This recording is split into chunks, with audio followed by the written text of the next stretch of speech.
Thanks, Jan. Tonight we are joined in the Levin Performance Studio by saxophone soloist Julian Velasco and pianist Winston Choi.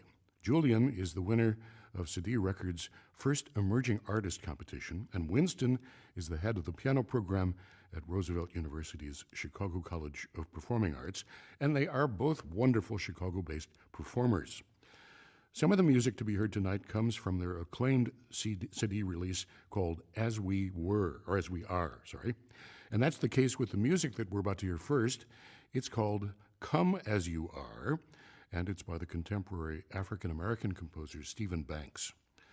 The excellent notes for Julian's album provide us with an introduction to the piece from Mr. Banks himself, and he writes, "For several years, I've wanted to write a piece dedicated to my immediate family, my mother and 3 sisters, and the influence of my upbringing on my understanding of music and life in general.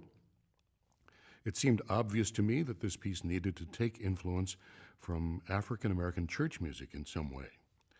In an effort to honor both my family and the church, I decided to write a 4-movement work in which each movement would be dedicated to a different family member and take inspiration from their favorite Negro spiritual or sacred song.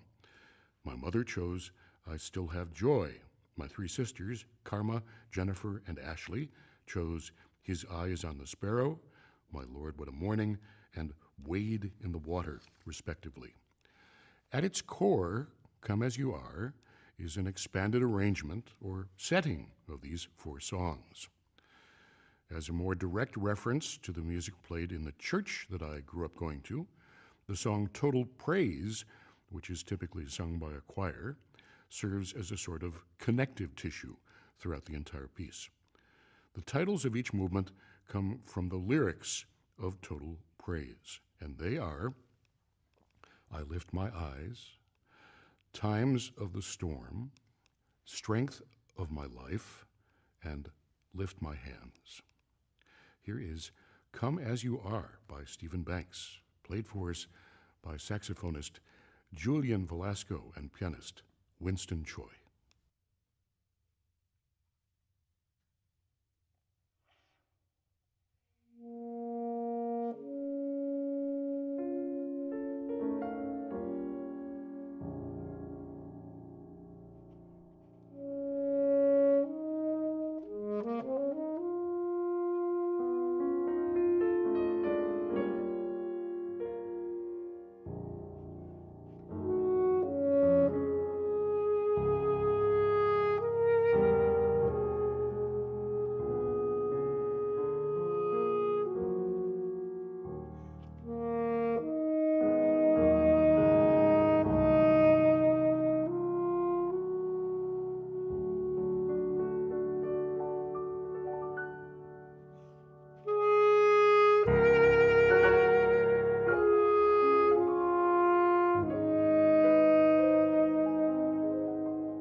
That was music by Stephen Banks, Come As You Are. Played for us this evening by saxophonist Julian Velasco and pianist Winston Choi. Our guests tonight on Live from WFMT, and there is much more to come. We'll take a break now and go to Jan.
Hear music by Amanda Harburg now, her Court Dances from 2017.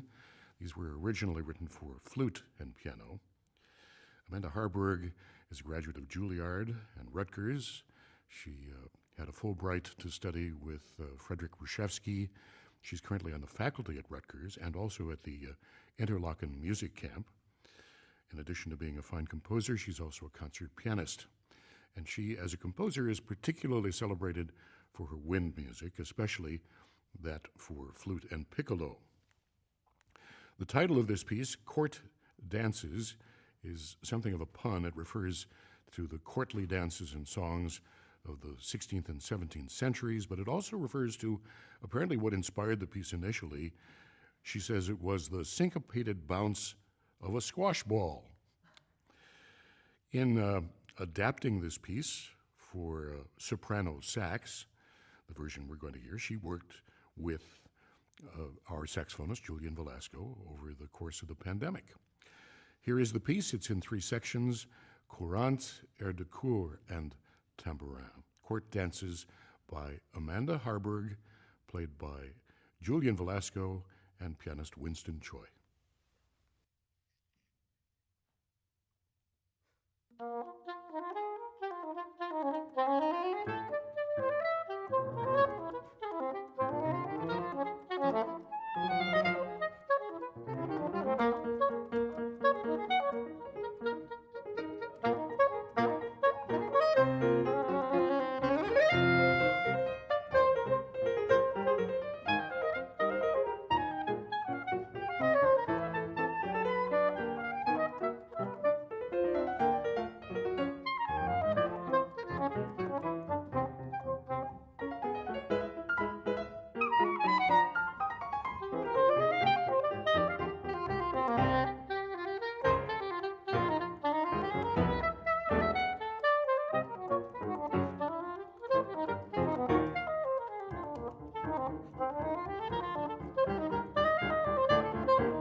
Music by Amanda Harburg, written in 2017. Her Court Dances, originally for flute and piano.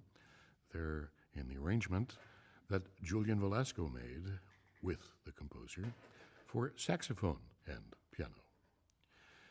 Julian Velasco, saxophone, Winston Choi, piano, our guests tonight on Live from WFMT. And Julian, if you would swing that microphone in, I'll be able to talk to you and hear you at the same time. And I just wanted to say welcome, first of all. It's great to have you. Thank you so much. Appreciate you having me. And secondly, I think all of us would agree it's great that you gave up the piano when you did, because you play quite wonderfully. And of course, that's what got you to be the emerging artist. And it's just a wonderful thing. Tell me about this album that you've done, this first solo album, which has really put you on the map and which was the prize for your becoming the first emerging artist for City Records. It's called As We Are, and I'm sure there's a lot of significance to that title. Yeah. Well, thank you so much again for having me. The album, As We Are, is largely spawned from the first track that we heard tonight, Come As You Are by Stephen Banks. It's about a journey of self-individuation and kind of discovering that most people bring a lot to the table, that maybe people often try to truncate each other into like little sections of who they are. And the album was, when me and Jim were first talking about this record, there were so many things I wanted on it that I felt like it didn't quite fit. But then I realized that, if the album's just about artistic identity and how artistic identity and our tastes can be so diverse and wide-ranged, it just naturally spawned into the album that was released. So I'm really grateful for Winston for jumping on this ride, and for Jim and Sadie Records for just being so gung-ho about it. And it's been a real treasure. Every track on the album has a personal relationship to me with the composer or some people that performed it. Each one is a very near and dear to my heart, and as a result, it's a very different kind of collection of music, but each one I think kind of speaks to a different part of myself. So. Speaking of people dear to your heart, the music we're going to hear now is by David Maslanka, and I understand you actually got to work with him, I guess it was the year before he died. Yeah. David was an incredible composer, very famously for his wind music, yes, and his saxophone music especially. And David was a Michigan State University alumni, which I went to my undergrad at, and I studied with the incredible Professor Joseph Luloff. And specifically this piece, actually, I got introduced to David's music before I met Joe, but I met David when I was at Michigan State, and I asked to study with him privately, and he weirdly agreed to take me on. It was kind of a strange circumstance. He had never taken a performer before to study with him, and he said, sure, why not? So his music is always really near and dear to me, and he was very close around the time he passed, and a lot of the people in his life would agree that he kind of left a big hole in that. And so Tone Studies on my album was dedicated to him and like an elegy of sorts. I hadn't played any of his music since he had passed, and I just didn't feel like it was right, but I knew the album wouldn't be complete without it. And I couldn't think of a better set than to do Tone Studies specifically. It was written for my best friend in the world. His name's Jordan Luloff. He's actually sitting about 2 feet away from me right now, and he's also my roommate and has had a huge impact in my life through the group that we play in called Noise. And this piece was commissioned by his parents, Joseph and Janet Luloff, who are also in the audience tonight. So it's a weirdly beautiful circle of life on this piece specifically. Jordan's the one that premiered it, and Joe and Janet asked David to write it, and it's kind of part of my my statement on the beauty that is the relationship I had with him. So. And the piece is really a reference to Bach as well. Maybe we should talk a bit about that. Yeah, David, his compositional strategy was every morning, he lived on a farm in Missoula with like 4 horses, 5 dogs. It was a real ranch style kind of thing. And he would go into his cabin and he'd play at the piano every morning going through Bach.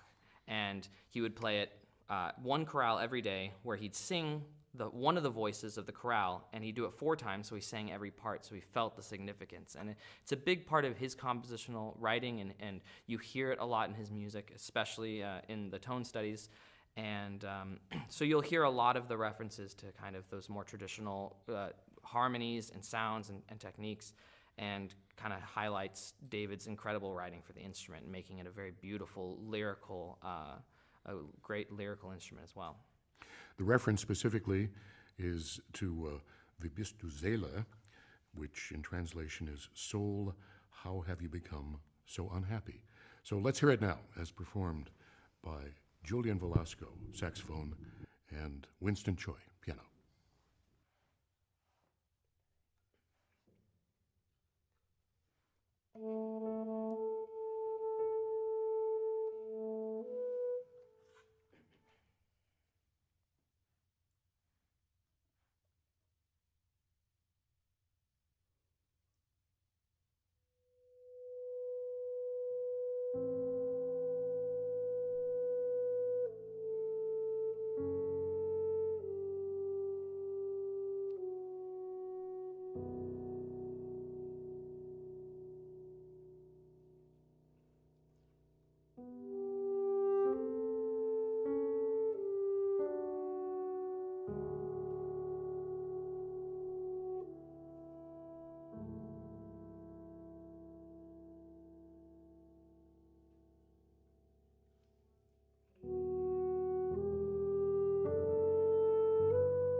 one of the tone studies by David Maslanka, number 5, Vivist du Zela, played for us by saxophonist Julian Velasco and pianist Winston Choi. There's much more to come. But before we get back to Julian's program, I want to talk a bit about the Emerging Artist Competition, which City Records put together to celebrate its 30th anniversary. City Records was founded in 1989, and here to talk about that is the founder of the institution, Jim Ginsberg. Jim, welcome. Thank you so much for having me. It's great to have you, and it's great that we're now all coming out of the COVID pandemic and able to see each other in the flesh. Mm-hmm. And this was something that, in fact, happened during all of that terrible stuff, and nevertheless turned out to be wonderfully successful. Tell me how it all came about initially. So at our 30th anniversary in 2019, we had the idea of doing something special to promote Sadie's mission, which has always been from the beginning to record and promote the finest classical musicians, soloists, ensembles, composers in and from Chicago. But over the years, our mission more and more became not only towards putting out this great music that they were playing, but also to promoting careers and bringing on more and more young artists. And we thought we'd commemorate that at this anniversary by having a competition, which we called our Emerging Artist Competition, specifically for younger artists. The age limit was 35. And the prize, or the main prize, I should say, was that you got to make your debut recording on CD, which meant you could not have already been a featured artist on a commercially distributed recording in the past.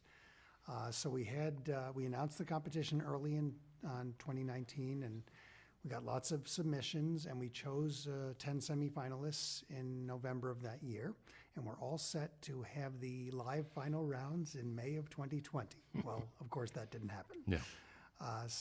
But a year and a half later, we finally, in November of 2021, were able to have those live rounds, and over 2 days, and we had the semifinalists, and then we whittled it down to 3 finalists, and Julian absolutely wowed the judges and the crowd at the finals. He was magnificent. And I should note, by the way, we're so grateful to Helen Zell and the Zell Family Foundation, which funded the competition. We could not have done it without them, so always important to recognize that. We should mention that anyone out there can help fund the competition. Oh, indeed, yes. And how does one go about doing that if one would like to? Well, you can go to our website, sadierecords.org. That's CEDILLE records.org, and there's donate buttons right there. And I should note, in fact, at one of the things that Julian did is, because of winning the competition, was play our annual gala, our soiree CD, last year. But 3 years earlier, we had actually told our guests about our idea of having this competition, asked if they would help fund the prize, the winner's recital recording. Yeah. And people like Jim and Ginger Meyer and Laurie Julian and many other guests at that soiree actually stepped up and funded the album. There you go. Yeah. Ask and you shall receive. Indeed. Wow. And things are going beautifully. Is there going to be another competition soon? Oh, I'm so glad you asked. We are just starting to plan the next one. And if you go to our website, you can sign up for our email list to get updates on those plans. Great. Thank you, Jim, very much. My pleasure. We're going to hear more music now, played by Julian Velasco and Winston Choi. And this is music by a gentleman who is credited with having written the very first masterpiece for the saxophone, one Jules Auguste Demerzeman, who lived from 1833 to 1866. And he was born in a small town in northern France. He won first prize for flute at the Paris Conservatory in 1845 and had a very successful career as a soloist and as an educator. And he was also a very close friend of Adolphe Sax, who, in fact, invented the instrument. This piece is called Fantasy for Alto Saxophone and Piano. It dates from 1860, and we're about to hear it played now by Julian Velasco and Winston Choi.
That was the fantasy on an original theme by Jules Desmaisons, played for us by saxophonist Julian Velasco with pianist Winston Choi.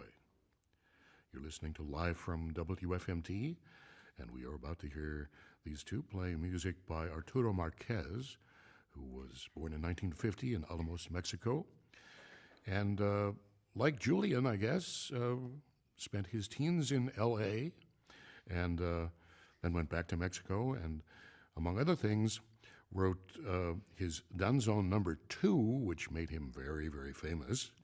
Everybody knows that piece, to the extent that it's referred to sometimes as the second national anthem of Mexico. But we're going to hear the Danzón Number 6 by Marquez. And, well, Julian, tell us about this piece.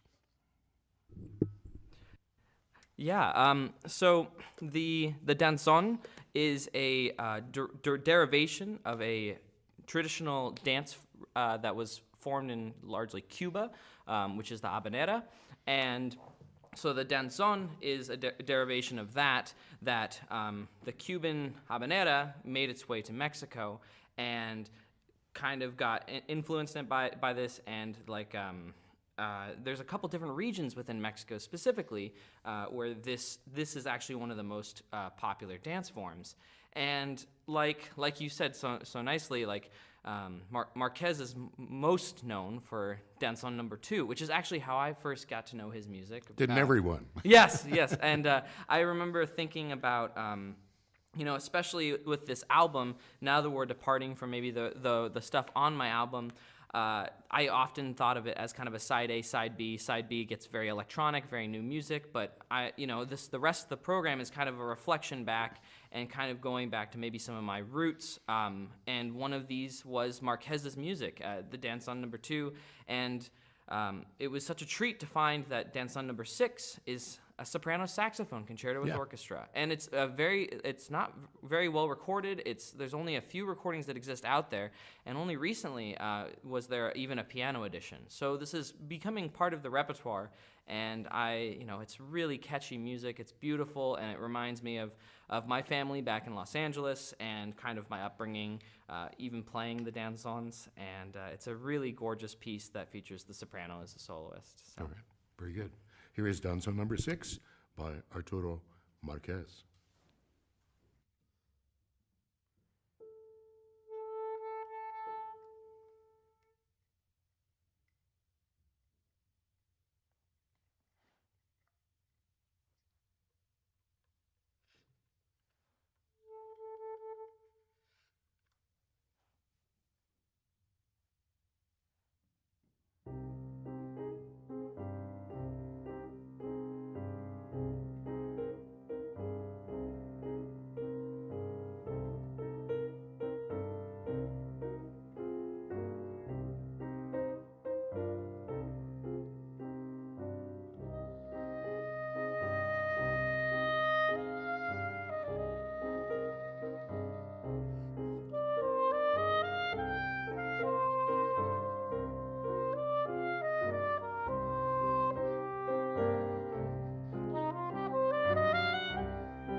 Danzo number 6 by Arturo Marquez, played by saxophonist Julian Velasco and pianist Winston Choi.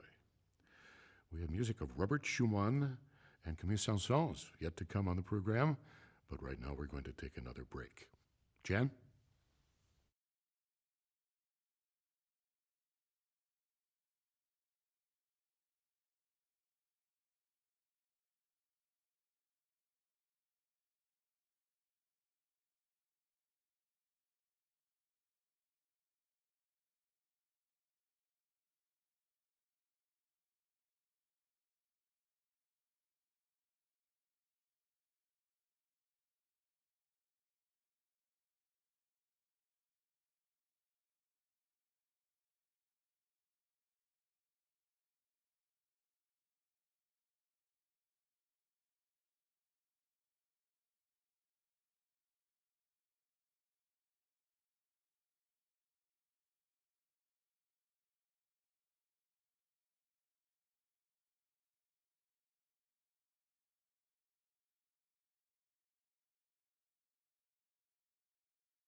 Thank you, Jan. And we're back in the studio with Julian Velasco and Winston Choi. We're about to hear music, very familiar music, by Robert Schumann. His Three Romances, Opus 94. These have been scored for various instruments over the years. It was initially scored for oboe and piano. There have been versions for violin and piano, clarinet and piano, flute, even trombone. And we're about to hear it performed on the saxophone. And I wanted to talk just a bit about what's involved in arranging a piece like this for your instrument, Julian. What does it take to make it work? Yeah, so one of the reasons why I'm performing this, and specifically, is I really love working on oboe transcriptions. Oboe has a beautiful translation to the soprano saxophone because it has the exact same range, and in many ways, when people talk about hearing a soprano saxophone, specifically in a more classical style, I've heard, it sounds like a flute, it sounds like a clarinet, it sounds like an oboe, it sounds like a trumpet. It depends on the day, and it depends on how you play it and what context it falls into.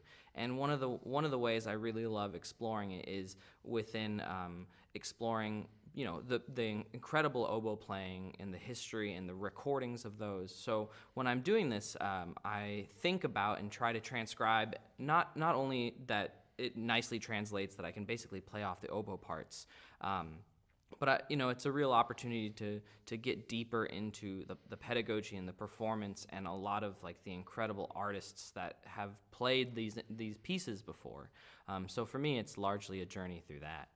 Now, you mentioned that the instrument, the soprano saxophone, sounds a lot like those other instruments, but I would imagine that what you really are trying to do is make it work for the sound that you can get out of the soprano saxophone. What does that entail? Can you describe it? What can it do that those instruments, those others can't do? That's a great question. I think for me, and a large part of what I'm doing on this is kind of opening up its identity so that it can be invited into rooms that have these more storied traditions. Like, we heard the Demersimon, which is written in the 1800s, only a few hundred years ago, and that was one of the first works for the instrument. And we're thinking about now, when I'm exploring this, is that the soprano saxophone has all those versatile options, and it has this new sound. It has this sweetness to it, and it has this flexibility that I feel like separates it from maybe some of the more traditional orchestral winds, but still fitting within kind of that sound, especially when you really, really focus in and make sure it can sound as polished as it can. So it's a little bit of best of both worlds, in my opinion. Yeah. Well, let's hear it then on the soprano saxophone, The Three Romances, Opus 94 by Robert Schumann.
Music by Robert Schumann, the Three Romances, Opus 94, in the arrangement by Julian Velasco for soprano saxophone.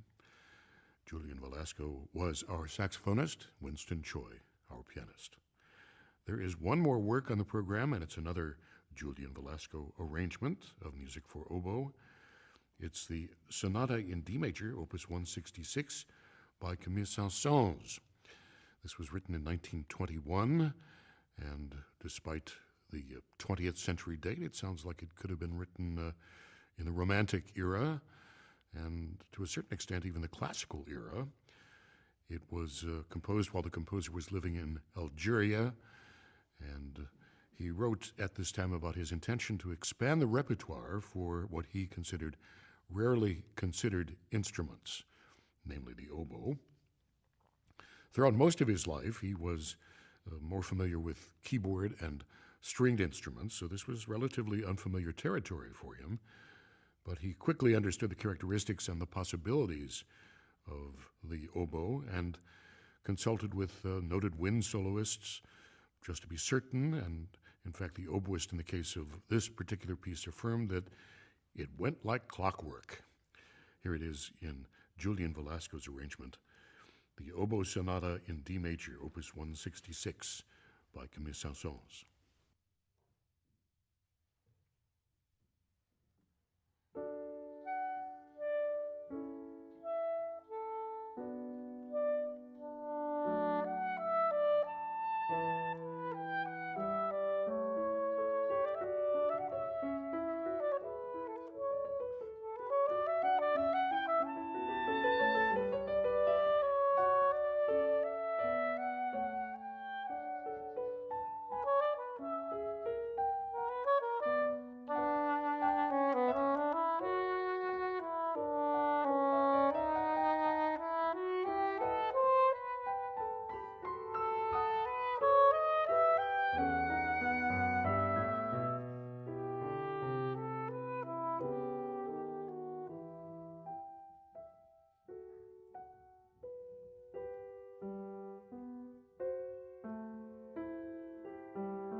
Oboe Sonata in D major, Opus 166 by Saint-Saëns, in the arrangement by Julian Velasco.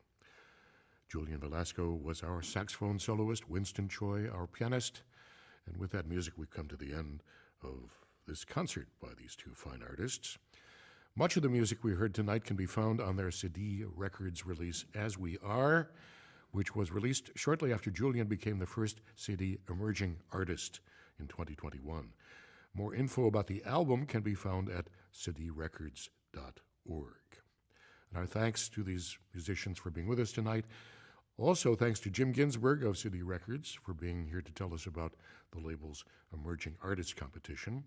Thanks also to my co-producer, Louise Frank, to our music producer, Max LeBien, and to our production assistant, Ella Pinsloop.